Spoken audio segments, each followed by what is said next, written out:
So there was this big pit, at least 12 by 12, that we had to repair sewer damage. And once we were done with it, the subcontract company for another company came over with some product. I don't know where they got it from, but it didn't settle right. And it was raining too.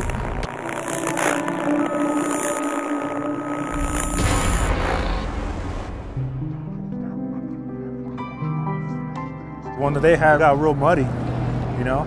We had to send our crew out to go to Easy Street and pick up some product there.